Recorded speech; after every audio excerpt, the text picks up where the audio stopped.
Saya Nadia Kusuma Dinata dengan NIM 248010108 dan nomor absen 08. Di sini saya akan menjelaskan tentang apa itu PBB. PBB adalah pajak bumi dan bangunan yang dikenakan atas bumi dan bangunan. Yang dimaksud bumi di sini adalah tanah, sedangkan bangunan adalah segala konstruksi yang berdiri di atas tanah seperti rumah, ruko, gedung, dan lain-lain. PBB sendiri bersifat objektif dan kebendaan. Artinya pajak ditentukan oleh objeknya seperti bangunan dan tanahnya. Bukan berdasarkan kaya atau miskin ekonomi pemiliknya, jadi kayak miskin atau kaya tidak mempengaruhi penentuan pajaknya, melainkan nilai dari objek tersebut. Dasar hukum PBB sendiri diatur di dalam beberapa undang-undang seperti Undang-Undang Nomor 12 Tahun 1985 sehingga diubah menjadi Undang-Undang Nomor 12 Tahun 1994, yaitu berkaitan dengan Undang-Undang Nomor 28 yang mengenai pajak daerah dan retribusi daerah. Nah, dasar hukum ini menjadi landasan pemerintah dalam melakukan pemungutan pajak bumi dan bangunan secara resmi dan sah. Selanjutnya adalah subjek dan objek dari PBB. Nah, objek dari PBB sendiri meliputi tanah, yaitu sawah, lahan kosong, dan kebun.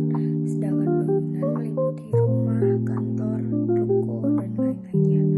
Sedangkan subjek dari PBB sendiri adalah orang atau pribadi yang menguasai atau memanfaatkan tanah dan bangunan tersebut. Contohnya seperti pemilik rumah atau penyewa yang memanfaatkan bangunannya. Selanjutnya adanya sistem pemungutan PBB dan NJOP. Nah, dalam pemungutannya PBB menggunakan Official Assessment System, yaitu besarnya pajak dihitung langsung oleh pemerintah sehingga wajib pajak tidak menghitung sendiri jumlah pajaknya. Nah, wajib pajak hanya tinggal membayar sesuai ketetapan yang diberikan. Sedangkan dasar pengenaan PBB adalah NJOP atau nilai jual objek pajak. Nah, NJOP sendiri merupakan harga rata-rata suatu objek pajak di pasaran dan ditetapkan oleh pemerintah.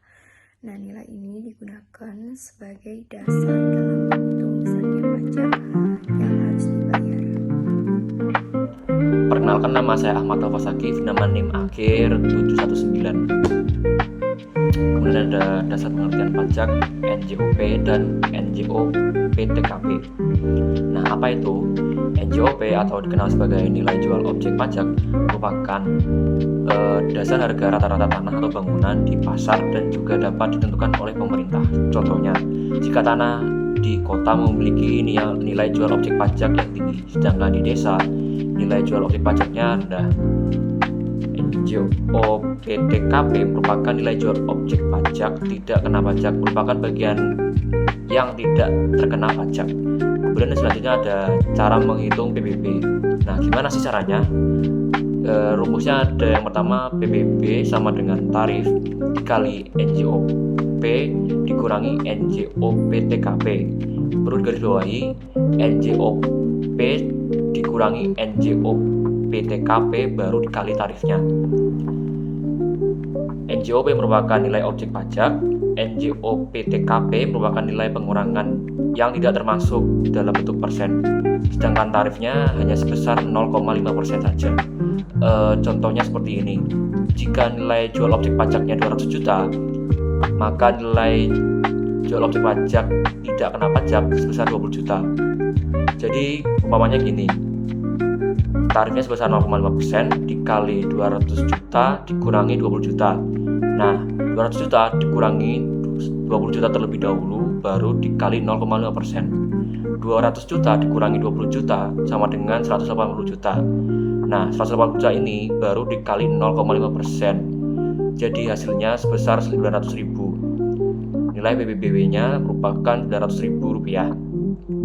Kemudian ada SPPT atau Surat Pemberitahuan Pajak Turutan.